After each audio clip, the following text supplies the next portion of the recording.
Baik, hari ini kita akan berbicara tentang bagaimana kita menjadi berbuah yang banyak. Banyak orang Kristen tidak tahu bagaimana berbuah yang banyak.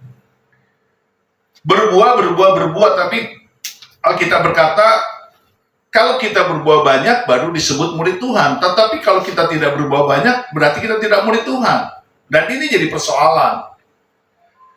Dan secara nyata, banyak anak Tuhan, orang Kristen, tidak tahu bagaimana berbuah yang banyak. Mereka berbuah tetapi tidak banyak. Ini persoalan. Dan itulah yang menjadi kunci. Hari ini saya diperintahkan Tuhan untuk mendewasakan jemaat ini.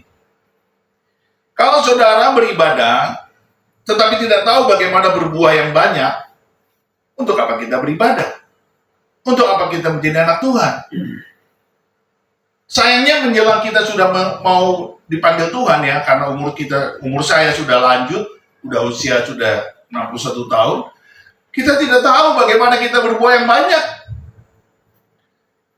Dengar baik, minggu lalu kita sudah belajar, dikatakan oleh Alkitab berkata apa? Aku bukan petinju yang sembarangan saja memukul. Aku bukan petinju yang sembarangan saja memukul. Jadi kalau bukan sembarangan, artinya kita harus betul-betul mengerti bagaimana kita harus bertinju. Sehingga setiap pukulan kita itu betul-betul mendatangkan kemenangan. Dan kalau bisa harus memukul lawan itu dengan KO. Dan hari ini kita diajar oleh Tuhan bagaimana kita harus berbuah yang banyak. Karena Tuhan sendiri yang bilang, kalau engkau berbuah banyak, engkau muridku. Berarti kalau kita tidak berbuah banyak, kita bukan murid Tuhan. Makanya saya tidak heran minggu lalu ketika saya tanya, apakah sudah berbuah banyak? Saudara tidak berani jawab. Betul tidak? Mari kita buka ayatnya di Yohanes 15 itu. Yohanes 15 ayat 8, demikianlah firman Tuhan. Dalam hal inilah Bapakku dipermuliakan. Satu, dipermuliakan, yaitu jika kamu berbuah banyak. Banyak apa sedikit? Banyak. Jadi tidak disebut yaitu jika kamu berbuah, titik, no. Jika kamu berbuah banyak. Jadi siapa yang dipermuliakan? Siapa? Tuhan atau kita? Tuhan. Jadi kita diminta berbuah yang banyak. Dan dengan demikian kamu adalah murid-muridku. Jadi kalau kita tidak berbuah banyak disebut muridnya.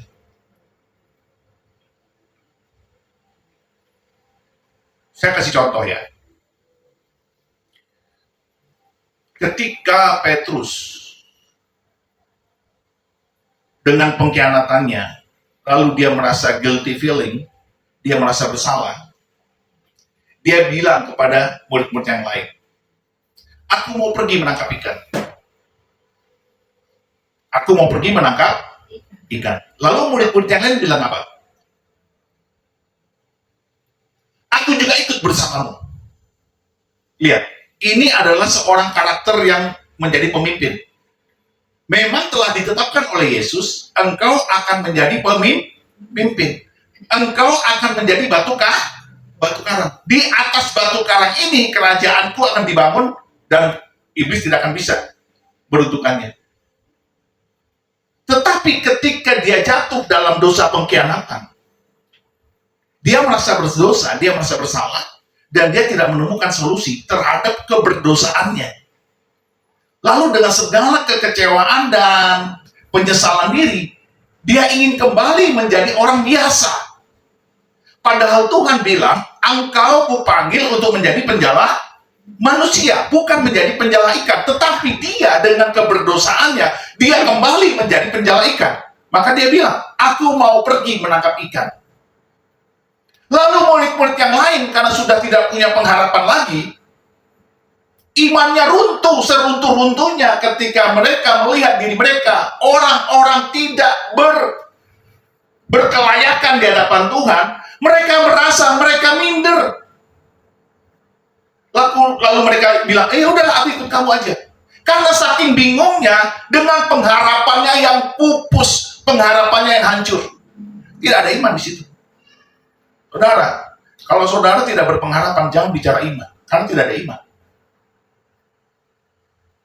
Lalu dia pergi menangkap ikan. Dan disinilah hebatnya Tuhan. Dengan baik.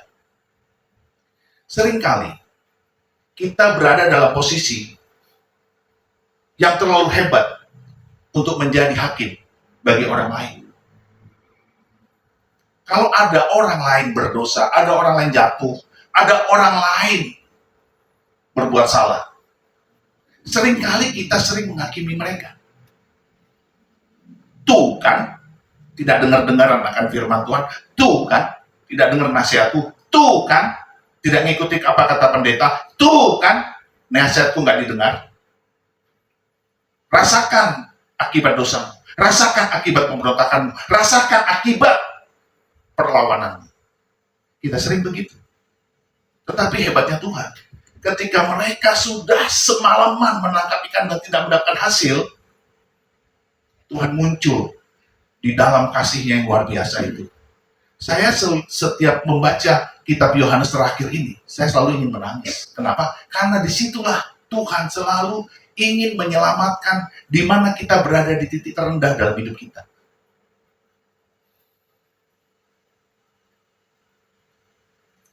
Dan hebatnya Tuhan tidak bilang, Petrus, kau sudah mengkhianati aku. Rasakan akibat dosa-dosamu. Makanya seharian, semalaman, kau tidak dapat ikan kan? Tidak, Tuhan tidak ngomong begitu. Di tepi pantai Danau Galilea itu, Tuhan bilang begini sama Petrus dan murid-murid yang lain. Apakah ada lauk pauk padamu, anak-anakku? Lihat, Tuhan sampai masih menyebut mereka anak-anakku. Apakah ada lauk pauk padamu, anak-anakku? Dan serentak mereka bilang, karena mungkin sudah stres, sudah, ya namanya orang tidak punya pengharapan. Menangkap ikan ya anak-anak itu mengalihkan persoalan mereka yang malu, yang minder, yang sudah mengkhianati gurunya. Tidak ada Tuhan. Dan ketika itu Tuhan Yesus bilang apa? Tebarkanlah jalamu di sebelah kanan. Dan kita melihat di situ bagaimana sebuah upaya dari Tuhan. Dia mendatangkan sebuah mukjizat supranatural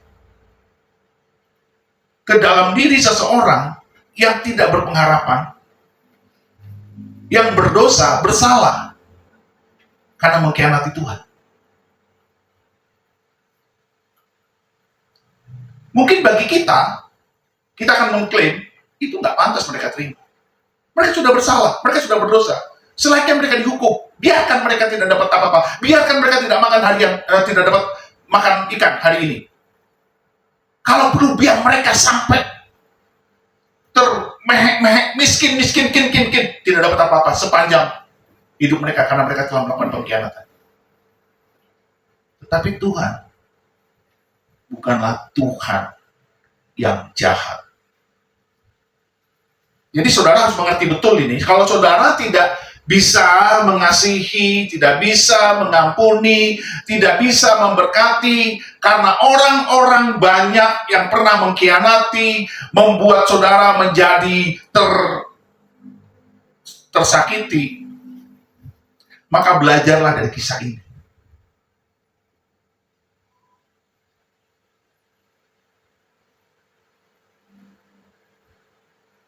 Dan disinilah mukjizat supranatural itu, dari tidak ada ikan di tempat yang sama, di danau yang sama, di bawah perahu yang sama, yang semalaman mereka tangkap, tidak ada satupun ikan yang mau mampir ke jala mereka. Tetapi ketika Tuhan bilang, tebarkanlah jalanmu di sebelah kanan. Apa bedanya kanan sama kiri di danau yang sama? Bedanya adalah karena yang bicara adalah Tuhan yang punya kuasa. Mengerti maksud saya? Yang membedakannya adalah Tuhan yang punya kuasa. Di sini, kalau saudara tidak bisa menangkap Tuhan kita punya kuasa, maka kita tidak akan pernah punya pengharapan. Kita tidak akan pernah punya iman. Seberat, sepahit apapun hidupmu, kalau engkau tidak dapat menangkap Tuhan punya kuasa, walaupun di kolam yang sama, di kolam yang kering, di kolam yang apes, di kolam yang sial, kalau engkau tidak punya pengharapan, maka engkau tidak akan pernah punya iman. Karena iman dan pengharapan itu dua hal yang bertautan. Iman adalah dasar dari segala sesuatu yang kita harapkan, dan bukti dari segala sesuatu yang belum kita lihat. Jadi antara iman dan pengharapan itu dua sisi mata uang. Dan ketika murid-murid ini tidak punya pengharapan, tidak punya iman, otomatis. Lalu dengan supranaturalnya Tuhan merubah nasib mereka. Kenapa Tuhan melakukan itu? Karena dia punya kasih. Katakan bersama saya, kasih. Bagi saudara dan saya yang tidak punya kasih hari-hari ini, berhentilah untuk menghakimi. Bertobat dan minta kasih Tuhan melingkupi kita semua. Karena itu dasar dari sebuah mukjizat terjadi dalam hidupmu. Kasih. Sekecil apapun engkau, setidak penting apapun engkau, tetapi jika engkau punya kasih, maka iman dan pengharapanmu akan benar. Karena tanpa kasih, iman dan pengharapan kita tuh nol. Alkitab berkata apa? Tinggal 3 hal ini. Iman, pengharapan, dan kasih. Yang terbesar dari ketiga itu adalah kasih. Jadi perhatikan hidupmu. Kalau engkau ingin berbuah yang banyak, perhatikan 3 hal ini. Iman, kasih, dan pengharapan. Waktu Petrus menyadari bahwa ikan itu banyak, baru dia sadar itu Tuhan, si pembuat mukjizat. Itu Tuhan yang penuh kasih. Itu Tuhan yang mengampuni kita semua. Lihat, dia memberkati kita ketika kita sedang berdosa. Tidak dihakiminya kita, tidak dimarahinya kita, tidak dituding-tudingnya kita. Sadarlah Petrus di situ, itu Tuhan, dia bilang. Dan hebatnya Yesus, ketika mereka sampai di pinggir, dia kasih mereka ikan laut yang sudah dia panggang sendiri. Tidak diceritakan di situ bagaimana Tuhan dapat ikan itu. Tetapi ketika di pinggir danau Galilea itu, danau Genesaret, danau Tiberias itu sama. Galilea, Genesaret, Tiberias itu satu nama itu, satu danau.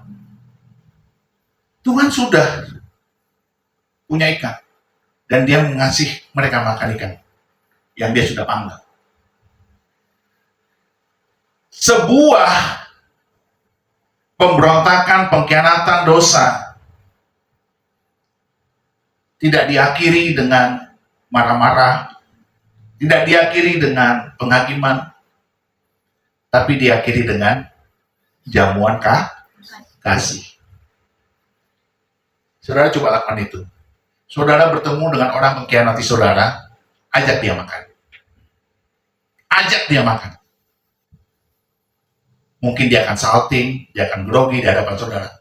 Tetapi kalau saudara menjamunya dengan kasih, dia akan merasa sangat-sangat bersalah bahwa dia telah melakukan sebuah kesalahan yang fatal, mengkhianati saudara. Tapi kita tidak begitu, bukan? Karena kita belum memiliki kasih.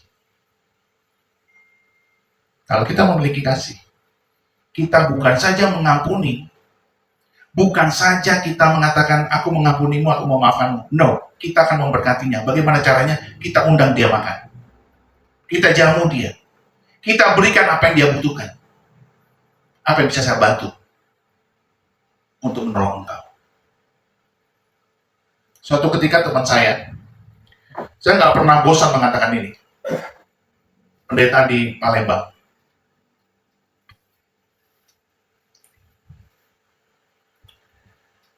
Dia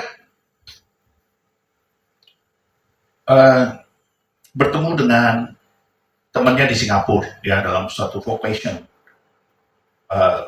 pertemuan hamba Tuhan dalam pujian penyembahan di Singapura. Lalu datanglah seorang pengusaha minta advice dari dia.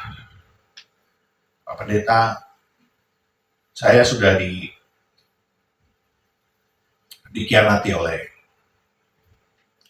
seseorang yang saya bantu. Bukan hanya dikhianati, saya bahkan ditipu. Saya kasih dia uang untuk investasi saya untuk melakukan sebuah bisnis, saya malah ditipu. Itu dia sebut waktu itu nilainya ratusan juta ya, pada masa itu ya, itu udah cerita udah 20 tahun yang lalu. 200 juta, lebih, pokoknya ratusan juta, 400 atau 600 itu saya lupa. Lalu dia cerita kekesalannya si pengusaha ini, dia kesel, dia marah, dia dikhianati orang dia tidak pernah duga, kok dia dikhianati, dia merasa, dia nggak menyangka ini orang kok menipu dia begitu. Lalu teman saya ini, pendeta yang di Palembang ini bilang begini, kamu mau dengar nasihat saya nggak? Iya, justru saya datang ke Bapak ini minta dinasihati. Sebenarnya lebih tepatnya minta didoakan ya supaya dia bagaimana. Tapi pendeta teman saya ini bilang begini, ampuni temanmu itu, hapuskan penipuannya, lepaskan uang itu, dan berkati dia. Hah? Berkati? Maksudnya bagaimana berkati? Kamu kasih lagi dia uang untuk dia berusaha, untuk dia berbisnis. Waduh, itu bukannya, ini ya cerita namanya pengusaha kan otaknya mamon semua ya enggak? Walaupun ke gereja tapi mamonnya nggak hilang. Betul? Satu sisi Tuhan, satu sisi mamon. Jadi Tuhannya ada dua. Ya inilah pengusaha yang belum mengerti bagaimana memiliki kasih. Dia agak sedikit gusar, lalu didoain sebentar sama teman saya pendeta ini, lalu pulang. Teman saya bilang, ya kamu berdoa coba. Renungkan apa yang Tuhan. Dia bilang, ini saya bukan omongan saya, ini omongan Tuhan. Tuhan kasih taruh di hati saya supaya kamu melepaskan itu utang, uang, dan kamu kasih dia uang lagi. Udah tahu? Bubarlah mereka kan. Bubar udah berapa bulan gitu. Lalu si pengusaha ini telepon si pendetanya. Baik, hambanya Pak Pendeta, sekarang saya sudah sadar, saya mau memberikan pengampunan, dan saya akan berikan dia uang untuk bisnis kembali. Wah, udah bertobat. Oh baik kalau begitu. Jadi apa yang harus saya lakukan? Saya mau ketemu Pak Pendeta. Pak Pendeta datanglah ke Jakarta. Tolong doakan saya. Setelah Bapak Pendeta doakan, nanti saya mau ketemu orang ini, dan doakan kami supaya usaha kami berhasil. Baik, datanglah teman saya ke Jakarta. Dan ketika ketemu di Jakarta,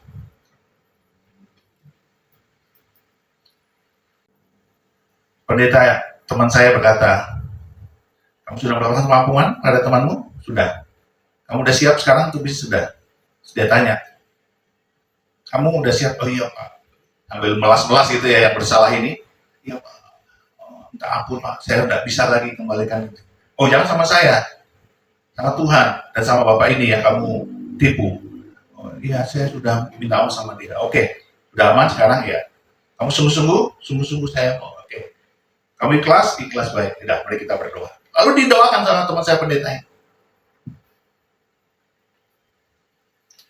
Ini yang dia tambah duitnya bukan lagi ratusan juta, miliaran.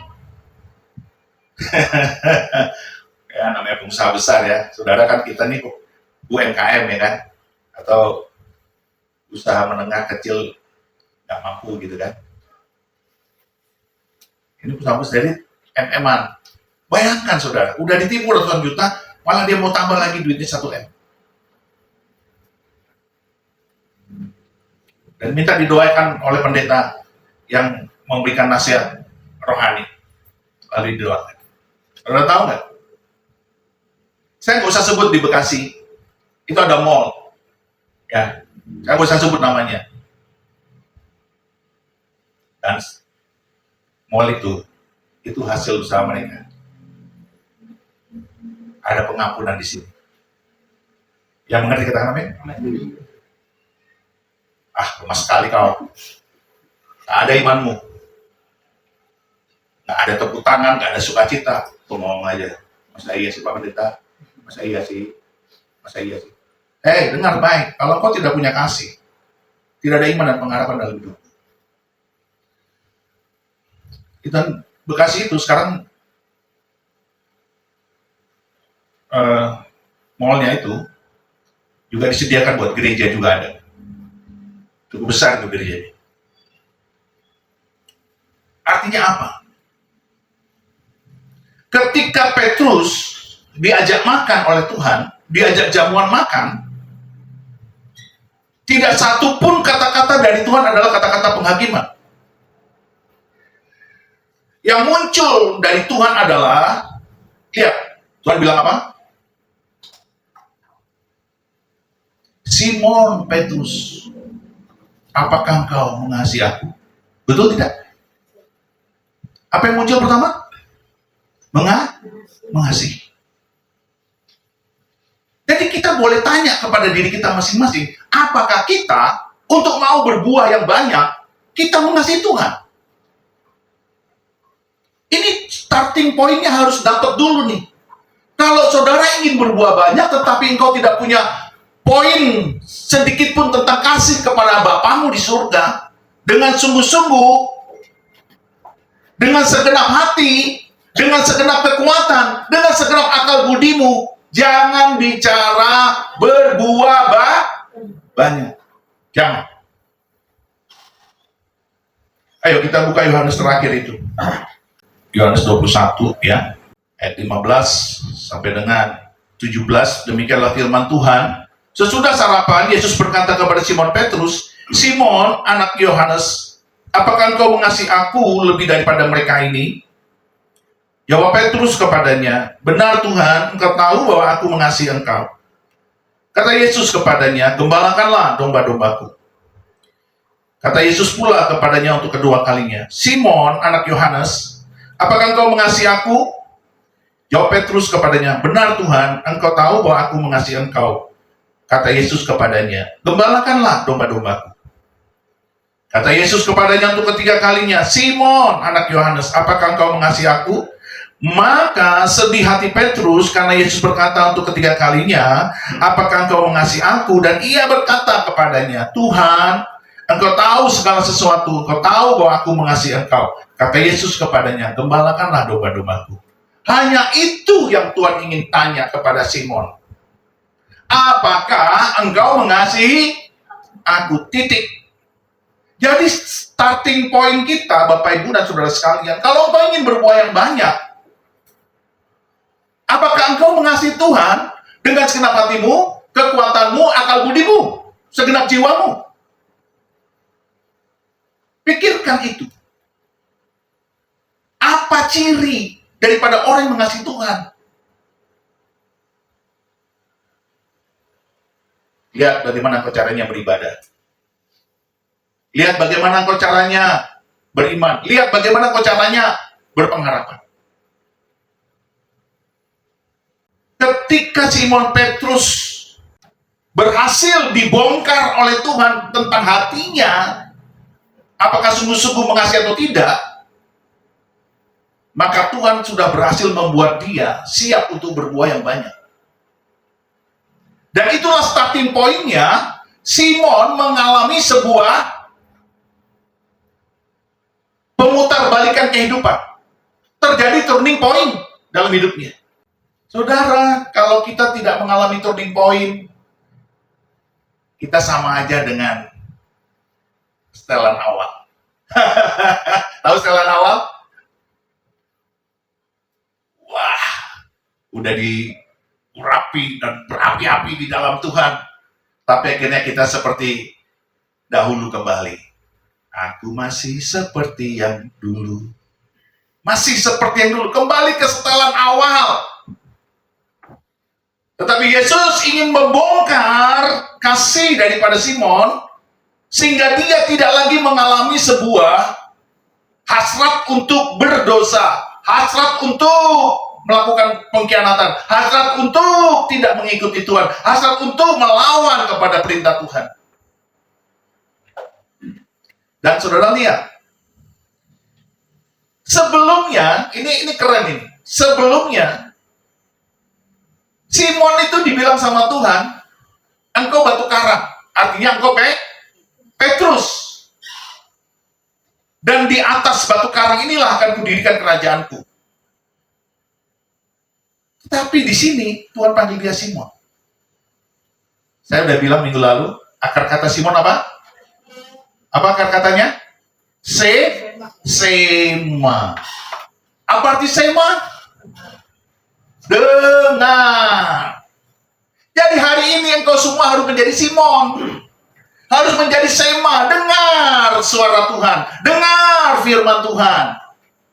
Jangan dengar apa katamu, jangan dengar apa kata hatimu, jangan dengar apa kata jiwamu, jangan dengar apa kata pikiranmu, dengar apa kata Tuhan. Sema Israel, Adonai Eloheni, Adonai Ehad. Ulangan 6 ayat 4. Dengar Israel, dengar. Allah itu Esa, Allah itu Adonai Ehad. Jadi Simon menjadi seorang guru gereja Tuhan, itu dimulai dengan kata dengar. Jadi semua murid Tuhan di muka bumi ini harus dengar-dengaran akan firman Tuhan. Sema. Dia tidak panggil Petrus. Why? Karena engkau bukan batu karang. Engkau belum jadi batu karang. Engkau harus mendengar dulu apa kataku, kata Tuhan. Maka dia bilang, Simon, apakah engkau mengasihi aku? Jadi, saudara, kalau kita membaca Alkitab, kalau saudara tidak ngeh, maka saudara tidak akan dapat kedalaman daripada firman itu. Jadi kalau engkau mau mengerti firman Tuhan, engkau betul-betul minta Roh Kudus, bagaimana engkau memahaminya. Dan disinilah Tuhan bilang, dengar setiap perkataan firman Tuhan, maka engkau akan berbuah banyak. Dan turning point ini, yang membuat ketika Simon diurapi oleh Roh Kudus di Kisah Rasul pasal 2, itu dia tidak lagi menjadi sekedar Simon, tapi dia sudah menjadi Simon Petrus. Simon yang mendengar dan Petrus yang batu karang. Dan kita melihat buah dari pelayanannya itu luar biasa. Dan dia berbuah banyak. Jadi kalau begitu Pak Pendeta, apa yang harus kami lakukan? Yang pertama, perhatikan ketiga hal itu. Kasih, iman, dan pengharapan. Antara iman dan pengharapan itu satu poin. Satu paket. Tidak bisa terpisahkan. Kalau engkau tidak punya iman, kau tidak punya pengharapan. Kalau engkau tidak punya pengharapan, kau tidak ada iman. Sepahit apapun hidupmu hari ini, kalau engkau ingin beriman, harus kau miliki pengharapanmu. Dari mana pengharapan saya, Pak? Dari firman Tuhan yang kau dengar. Sebab iman timbul dari pendengaran akan firman Kristus. Bagaimana, Pak, hubungannya masalah saya dengan firman Tuhan? Di situ, anakku, ada banyak firman Tuhan yang berkata, kalau engkau miskin, Tuhan bilang apa? Carilah dahulu kerajaan Allah, maka semuanya itu akan ditambahkan kepadamu. Yesus datang untuk memberikan hidup, dan hidup dalam segala Kalau engkau mengerti firman ini, maka engkau tidak akan pernah miskin. Kenapa? Karena mencari kerajaan Allah itu adalah suatu hal yang sangat fundamental di dalam iman kekristenan. Seringkali orang tidak mencari kerajaan Allah, tapi langsung mencari segala sesuatu yang ditambahkan itu. No, nggak bisa. Cari dulu kerajaan Allah itu. Tentang Yesus, tentang firman, tentang kasih, tentang iman, tentang pengharapan. Itu harus kita miliki dulu. Dan ketika Simon berhasil mengalami turning point, maka ketika dia diurapi oleh Roh Kudus, maka dia seperti bola salju. Bola salju di gunung es itu kalau dia turun sekecil ini saja, sebesar kelereng, dia akan menjadi bola salju yang meruntuhkan sampai bawah. Itulah dia ketika pengurapan datang. Jadi perhatikan 3 hal ini. Iman, kasih, dan pengharapan. Dan yang terbesar adalah kasih. Lalu yang kedua, saudara harus perhatikan bagaimana saudara harus berbuah yang banyak. Bagaimana caranya Pak Pendeta? Apa yang ada padamu? Apa itu Pak Pendeta? Engkau pasti punya talenta. Saya nggak punya talenta. Tidak mungkin. Setiap manusia diciptakan oleh Tuhan, dia punya talenta, dia punya bakat. Ada yang diberi 5, artinya dia banyak talentanya. Ada yang diberi 2, dia lumayan talentanya. Ada yang diberi 1, dia cuma punya sebiji doang. 5, 2, 1. Engkau kerjakan dengan setia apa yang kau harus lakukan dengan talentamu, maka kau pasti akan berbuah. Ada banyak orang diberi banyak talenta, tidak melakukan apapun di muka bumi ini. Maka Tuhan bilang apa? Seharusnya kau berikan kepada orang lain. Artinya dia harus ajar orang lain, supaya talenta itu dikerjakan oleh orang lain, bakat itu dilakukan oleh orang lain. Tapi banyak orang di muka bumi ini, talentanya sampai di batu nisan di kuburannya tidak pernah dia lakukan. Jadi ada banyak kuburan-kuburan yang menanam talenta-talenta yang tidak pernah dieksploitasi, tidak pernah dieksplor. Maka dia tidak berbuah banyak. Saya, Bapak Ibu Saudara sekalian, umur saya sudah setua ini, saya masih belajar bagaimana menjadi seorang content creator, bagaimana menjadi seorang pelayan Tuhan, memakai AI. Saya belajar. Umur sudah sebegini, tapi banyak anak muda yang nggak tahu apa itu AI, apa itu content creator. Karena mereka sibuk dengan rutinitas itu. Saya tidak mau menyalahkan, tetapi kalau engkau tidak memiliki talenta apapun, maka Tuhan bilang, sepantasnya lah talenta itu kau berikan kepada orang yang mempunyai 2 talenta. Dan Tuhan bilang kepada mereka yang punya talenta dan menyia-nyiakannya, Tuhan bilang, dia akan dicampakkan ke dalam tempat di mana situ ada ratapan dan kertakan gigi. Itu yang kedua, tentang talenta. Yang ketiga, karunia. Coba kita buka dulu deh tentang talenta tuh, supaya jangan omong-omong aja kita ya. Coba kita buka di Matius 25 ya, ayat 26 sampai dengan ayat 30, demikianlah firman Tuhan ya. Maka jawab tuannya itu, hai kamu hamba yang jahat dan malas, jadi kamu sudah tahu bahwa aku menuai di tempat di mana aku tidak menabur dan memungut dari tempat di mana aku tidak menanam. Karena itu sudahlah seharusnya uangku itu kau berikan kepada orang yang menjalankan uang, supaya sekembaliku aku menerimanya serta dengan bunganya. Sebab itu ambillah talenta itu daripadanya dan berikanlah kepada orang yang mempunyai 10 talenta itu. Karena setiap orang yang mempunyai kepadanya akan diberi sehingga ia berkelimpahan, tetapi siapa yang tidak mempunyai apapun juga yang ada padanya akan diambil daripadanya. Dan campakkanlah hamba yang tidak berguna itu ke dalam kegelapan yang paling gelap, di sanalah akan terdapat ratap dan kertak gigi. Jadi orang yang punya talenta dan tidak memanfaatkannya, mengeksplor dan mengeksploitasinya, Tuhan bilang apa? Dan campakkanlah hamba yang tidak berguna. Ingat moto saya, sehat, bahagia, dan berguna. Artinya kita menjadi berkat, kita berbuah dan buah kita itu banyak. Jadi orang-orang yang tidak memanfaatkan talenta yang Tuhan berikan kepadanya, pastilah akan menerima hukuman kelak. Ini sungguh sangat menakutkan ya Bapak Ibu Saudara sekalian. Tetapi saya tidak mau menakut-nakuti, ini firman Tuhan. Karena Tuhan bilang, engkau disebut muridku kalau engkau berbuah banyak dan engkau memuliakan Bapa di surga. Jadi sesungguhnya kenapa kalau kita bertemu dengan anak-anak Tuhan yang sangat terberkati, saya percaya karena mereka mengerjakan talentanya dengan baik dan benar. Amin.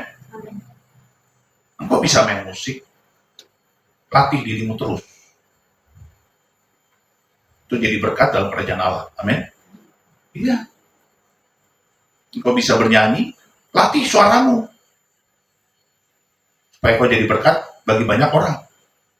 Tapi kan nggak sampai di situ. Bukan hanya skillnya ditampilkan, bukan hanya musiknya dimunculkan, suaranya diperbagus, bukan hanya itu. Itu penting, betul. Tetapi lebih penting lagi, engkau dirapi, orang nyanyi, orang nyembah. Baru mendengar saja suaramu, baru mendengar saja denting piano, denting gitar, itu urapan Tuhan sudah turun, hadirat Tuhan. Itu baru keren. Saya melihat di YouTube ada penyembah profetik yang luar biasa. Saya mendengar dia bermain musik saja, hati saya sudah ikut bergejolak untuk menyembah. Padahal saya sedang mungkin lagi cuci piring, atau saya lagi di kamar. Saya dengar suara itu. Oh, saya tahu nih dia. Dia seorang Afrikan gitu ya. Dia tiup trompetnya. Wah, itu profetik banget musiknya, itu penyembahannya. Hati saya sudah bergejolak ingin menyembah Tuhan. Jadi kalau saudara mengerti tentang talentamu, maka jangan pernah menganggap enteng apa yang kau punya.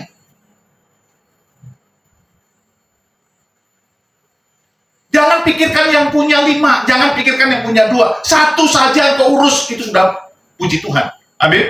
Seringkali kita tidak mengerjakan talenta kita malah urus talentanya orang lain. Kita cerewet tentang talenta orang lain. Kita ribut tentang talenta orang lain. Nggak penting, urus talentamu sendiri. Maka engkau akan menjadi berkat.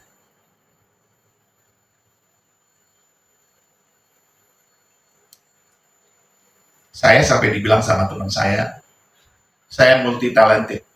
Saya kaget dia ngomong gitu. Lu kenapa ngomong gitu? Iya, lu dulu kan pegawai negeri, lu berhenti, lu terus jadi bos perusahaan negara.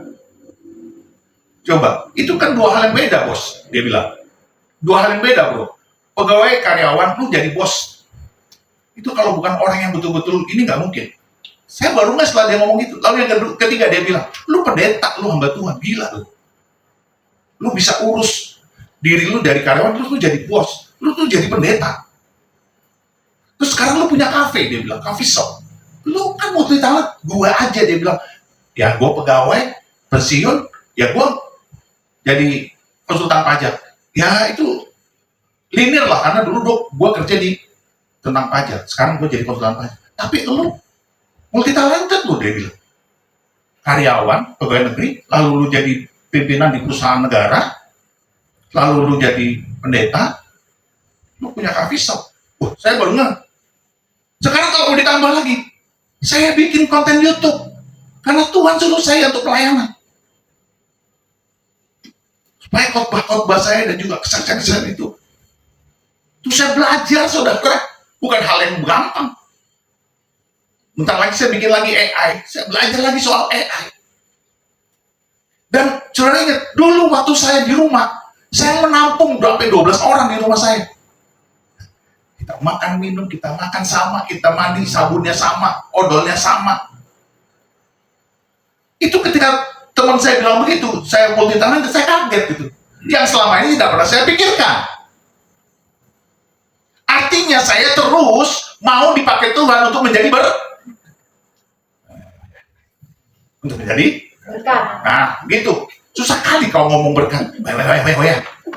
Kayak nggak ada iman gitu loh. Oh my God.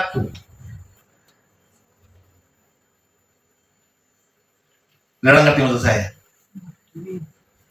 Jadi yang kedua, kita harus mengeksploitasi kita punya talenta, kita punya bakat, supaya menjadi berguna bagi orang lain.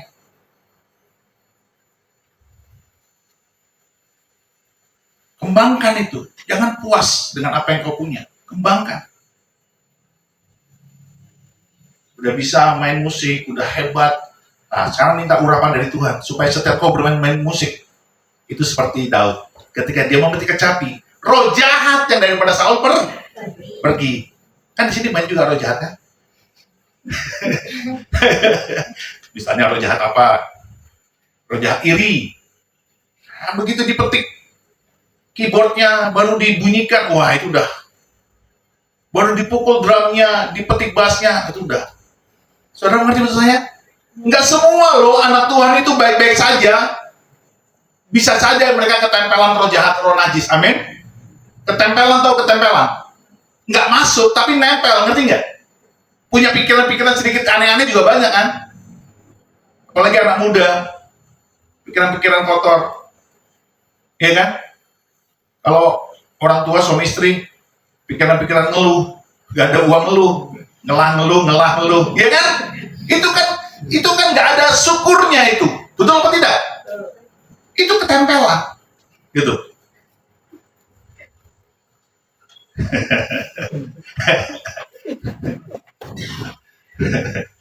ngelah ngeluh, itu ketempelan. Tapi begitu dimainkan denting, piano, keyboard, drum, itu roh jahat yang daripada orang-orang ini, roh najis, ya, saya menyebutnya roh najis, itu pergi. Ada nggak jemaat Tuhan yang rohnya minder? Ada. Minder banyak, nggak percaya diri dengan dirinya, itu harus pergi.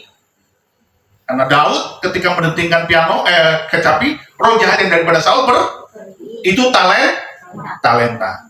Nah yang ketiga, ini yang penting.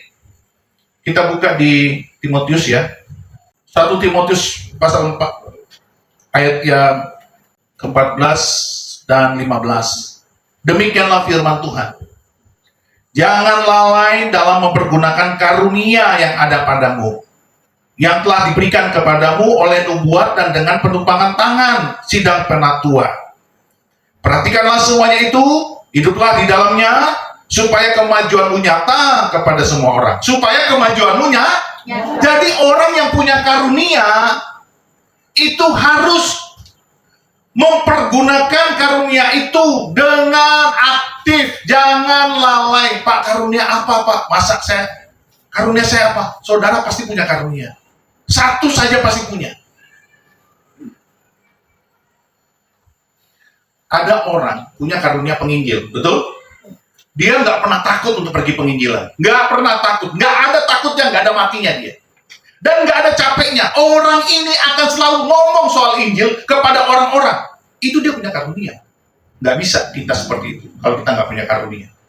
Maka kalau saudara melihat orang cerewet penginjilan, nah dia punya karunia.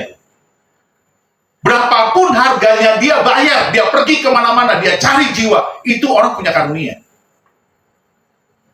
Lalu ada lagi karunia pengajar. Tahu karunia pengajar? Orang yang punya karunia mengajar, itu dia bisa membongkar pengertian-pengertian Alkitab yang orang lain tuh nggak ngerti. Seperti saya mengajar begini, itu Tuhan berikan saya karunia. Amin. Saya bekerja, saya mempelajarinya. Tapi kadang-kadang walaupun saya sudah mempelajarinya, saya nggak ngerti. Tapi tiba-tiba ketika saya ada di mimbar ini, Tuhan kasih pengertian. Sering banget. Saya di sini, saya duduk di situ, Tuhan kasih pengertian. Berbeda dengan ketika ada orang yang belajar. Seringkali saya nggak terlalu belajar. Saya cuma baca, terus saya diam merenungkan. Saya baca, saya diam merenungkan. Tiba-tiba ketika di mimbar, Tuhan kasih pengertian. Itu karunia. Orang lain nggak bisa punya. Nggak bisa juga kita bilang, Tuhan pilih kasih. No. Masing-masing kita punya karunia. Ada lagi karunia gembala. Wah, gembala itu jarang marah. Kasih terus.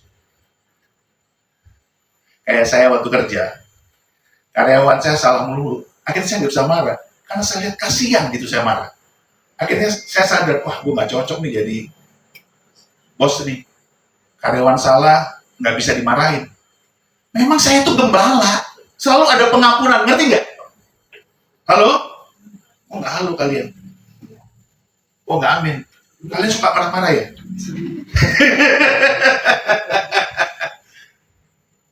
Memang saya sering marah, tapi akhirnya saya sadar, memang dia sampai segitu, memang ilmunya segitu, pengetahuannya segitu, masa?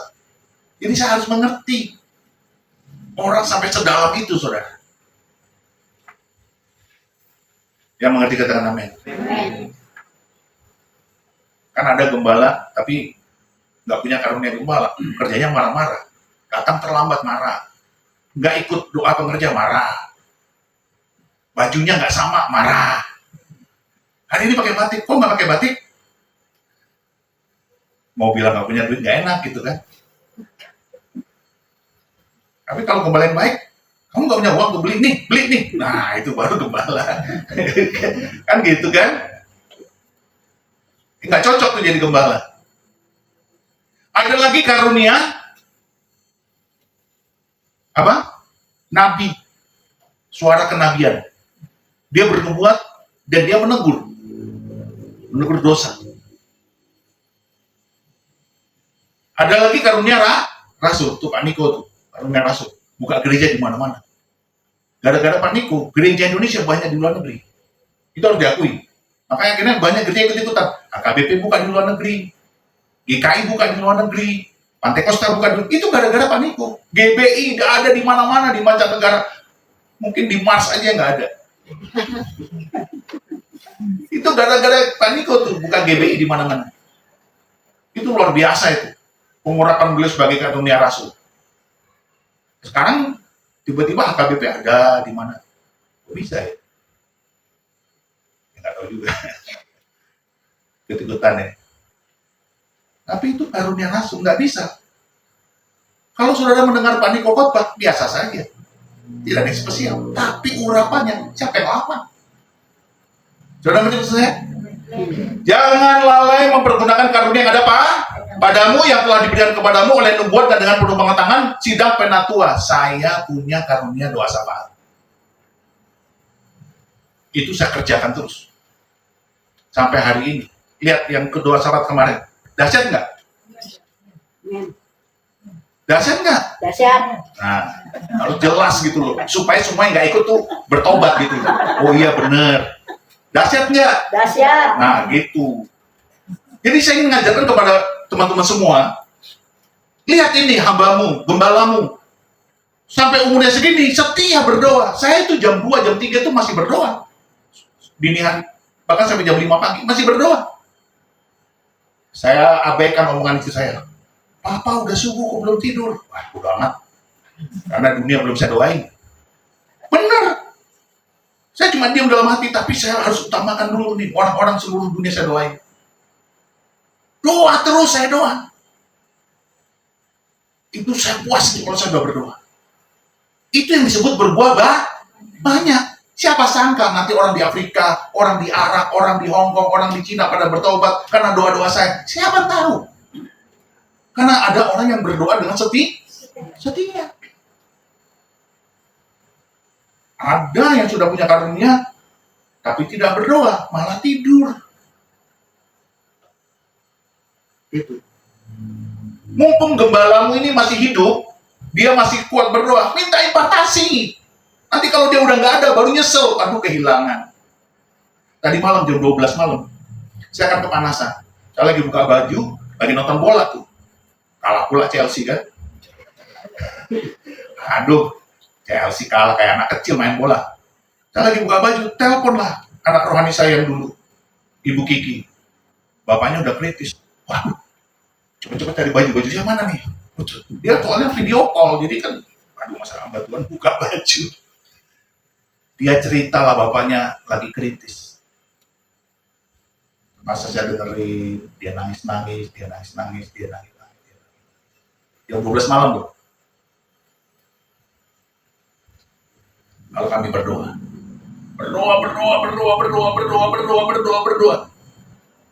Hampir jam 1 baru selesai. Lalu saya bilang sama Tuhan, Tuhan, ini udah selesai nih, bolanya udah selesai kan?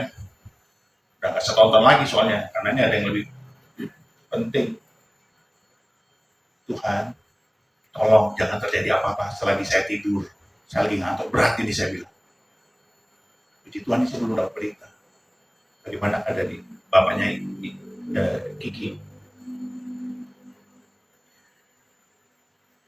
Dia bilang, kakak jangan marah ya nanti kalau saya, wah nggak marah emang udah hamba Tuhan ya, kamu telepon aja jam berapa, oke dah saya terima. Oh iya silakan. Jadi saudara, gunakan karunia yang ada padamu. Masa punya karunia, punya talenta, kerjanya nonton YouTube, kerjanya nonton TikTok, kerjanya nonton apalagi tuh Facebook, nggak kelar-kelar berjam-jam, nggak habis-habis, nggak mungkin lah. Bukannya nggak boleh, boleh, tapi gunakan waktumu yang ada. Apalagi sekarang, antikris itu berhasil bikin anak-anak Tuhan, Gen Z, milenial, bahkan om-om, tante-tante, main game. Udah lanjut umurnya masih main game. Itu kita dibuat sibuk dengan game. Bukannya nggak boleh, tapi ingat, engkau punya karunia, engkau punya talenta yang harus engkau bertanggung jawabkan. Perhatikan 3 hal itu. Iman, kasih, dan pengharapan, lalu talentamu dan karunia. Maka engkau akan berbuah banyak. Saya tidak tahu doa saya apakah yang saya doakan orang-orang di Papua, di Aceh, di Mentawai, di Nias, di Bangka, di Belitung, di Batam, di Banten, apakah mereka bertobat? Saya nggak tahu, tapi saya berdoa karena itu roh yang ada di dalam saya minta saya berdoa. Terus berdoa sampai keselamatan itu turun di muka bumi. Terjadilah kehendak Tuhan di surga, di bumi seperti di surga. Itu baru benar. Jadi kalau kita berbuah banyak, kita murid Yesus. Mari kita bangkit berdiri.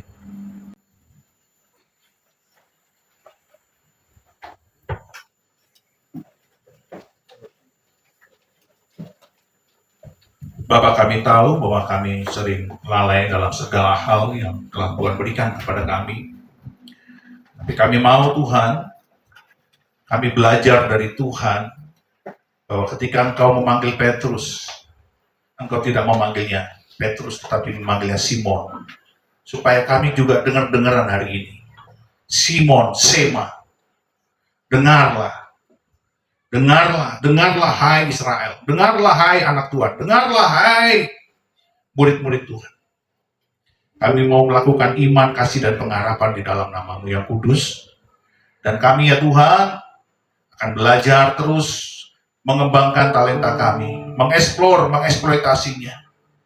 Dan kami terus Tuhan mengerjakan karunia-karunia kami, karunia syafaat, karunia doa, karunia penginjilan, karunia mengajar, karunia gembala, karunia nabi, karunia rasul, karunia menampung orang-orang, karunia memberkati. Tuhan tolong kami semua. Ada banyak begitu karunia yang kami tahu di 1 Korintus 12. Dan Kau tidak pernah meninggalkan kami. Kalau Kau melakukannya kepada Simon Petrus, Tuhan lakukan jugalah kepada kami. Supaya kami menjadi anak-anak-Mu yang melakukan berkat yang besar bagi banyak orang. Kami menjadi berkat yang besar bagi banyak orang. Kami menjadi berkat yang besar bagi banyak orang. Buah kami banyak. Kami mempermuliakan Tuhan. Dan kami bangga disebut murid-murid-Mu. Terima kasih Tuhan. Yesus.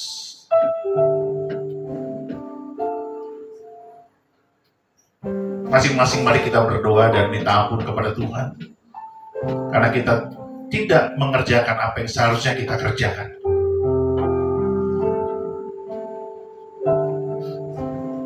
Minta sama Tuhan supaya kita punya pengurapan kasih.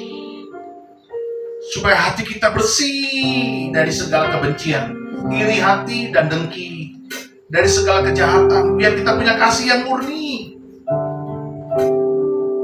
Betul-betul mengasihi, mengampuni, dan memberkati.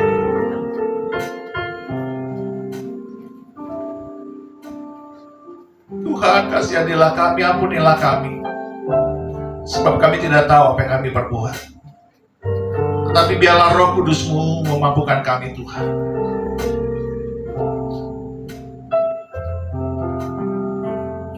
Oh Tuhan Yesus, kasihanilah kami. Kasihanilah kami. Engkau terlalu baik buat kami. Engkau terlalu baik.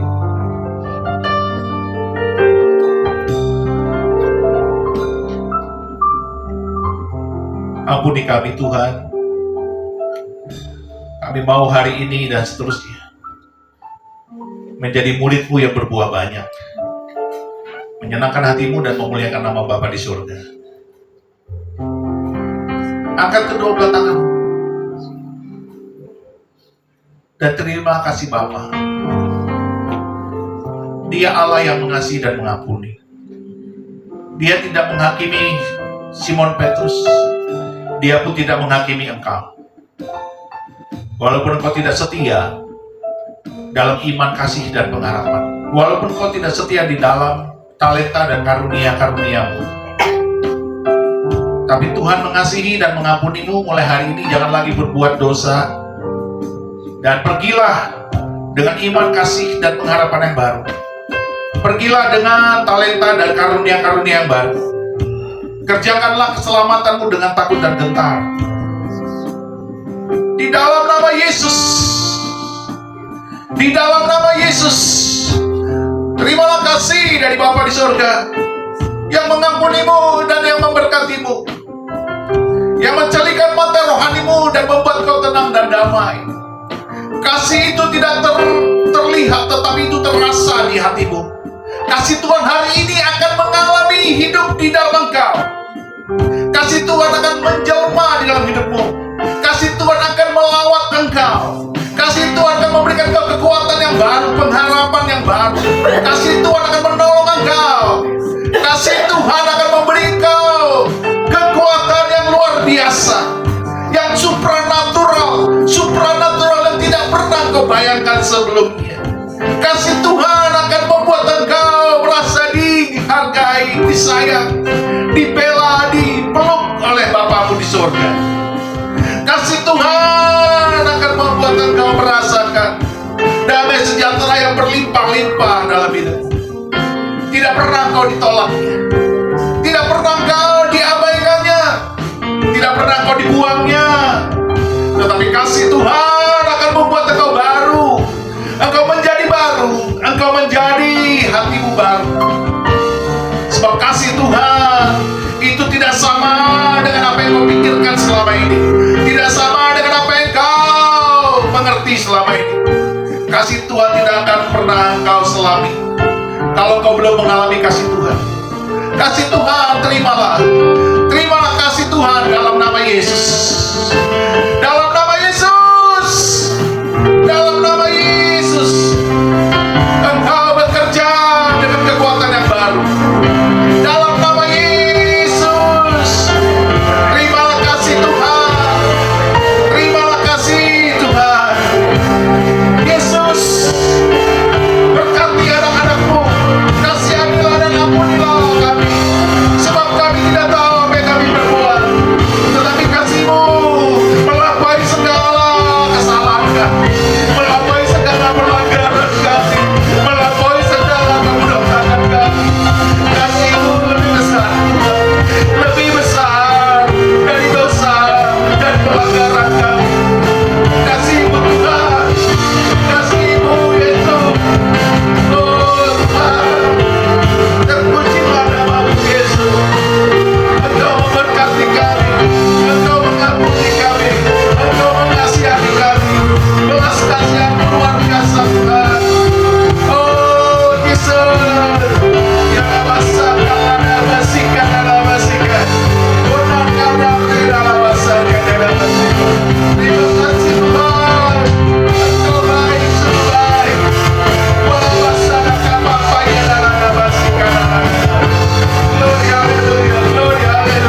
kasih-Mu meliputi kami, sehingga kami Tuhan dapat setia sampai hari ini. Karena kasih-Mu Tuhan. Terima kasih untuk pengampunan dan pemberkatan. Biarlah kami terus berjalan dalam pengharapan yang baru, iman yang baru, kasih yang disingkapkan dengan talenta dan karunia-karunia daripada-Mu. Mari Tuhan mampukan kami. Mari Roh Kudus sanggupkan anak-anak-Mu di tempat ini berkarya dengan hebat, berkarya dengan heran, berkarya dengan ajaib. Ada kuasa Roh Kudus dalam hidup anak-anak-Mu hari ini, dan seterusnya. Pakai mereka dengan talenta-talenta yang Kau berikan, dengan karunia-karunia yang telah Kau berikan. Singkapkan mereka Tuhan, supaya mereka mengerti talenta apa yang mereka miliki. Singkapkan apa yang mereka miliki, karunia-karunianya. Tuhan, berikan, berikan, berikan. Singkapkan, singkapkan, singkapkan. Kuasa Roh Kudus bekerjalah ya Tuhan Yesus. Kami bersyukur hanya di dalam nama Yesus. Terima kasih Bapa. Segala hormat dan pujian kami naikkan kepadamu. Terima kasih untuk hadirat-Mu, untuk pelepasan, pengampunan, dan pemberkatan daripada-Mu. Oh, di dalam nama Yesus kita yang percaya berkata, amin. Terpujilah nama Tuhan Yesus. Haleluya, haleluya, amin. Tuhan berkati saudara.